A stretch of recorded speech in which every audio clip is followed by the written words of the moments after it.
Well, the building here, we have two main functions. One side of the building is the promotional and production company, which takes care of the race events and race series like Lucas Oil Pro Motocross, the AMA Amateur National Championships, the Grand National Cross Country Series, the ATV Motocross Series, so on.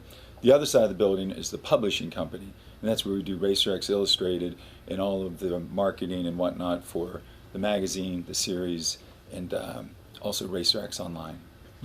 On both sides of the building, whether it's the production side or the magazine side, we work very closely with WVU, and we've been fortunate to keep a few interns around after their eligibility expires at the university. But we're very fortunate to have a resource like that to find really talented people, not just from Morgantown, but people from around the area that come to school here.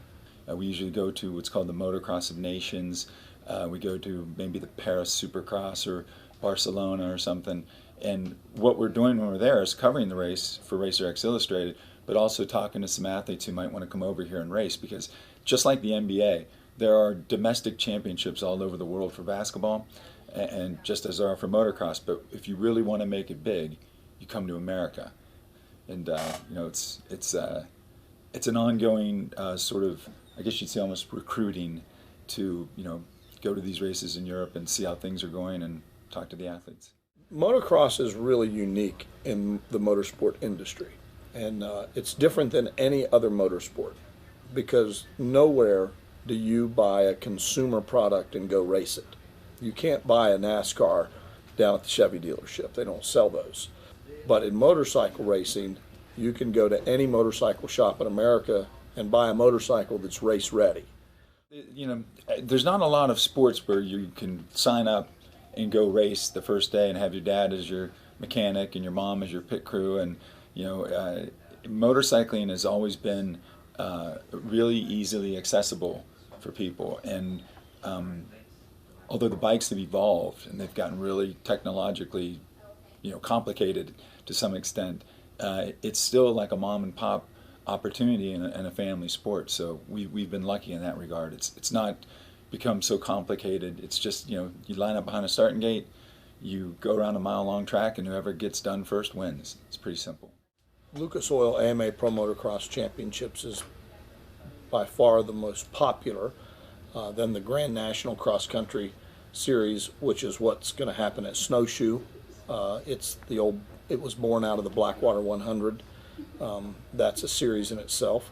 And we have the ATV Pro Motocross Series, the Women Motocross Series, the WMX, the Loretta Lynn Amateur Motocross Program, which is really the Little League World Series for motorcycle racers.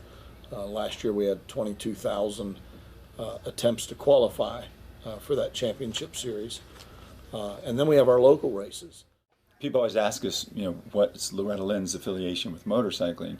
And it was a pure coincidence that in 1981, as we were coming home from Oklahoma from a big amateur race, we stopped and camped at Loretta Lynn's ranch, which is in Waverly, Tennessee.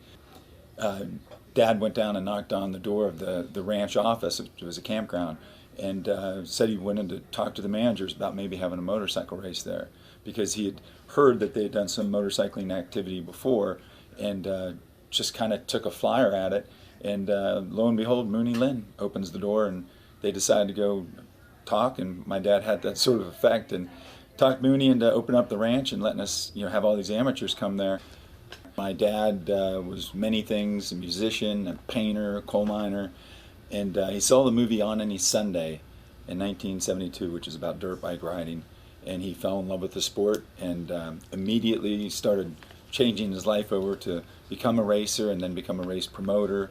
And as a result, my brother and sister and I grew up in it, and we've been around motorcycling ever since.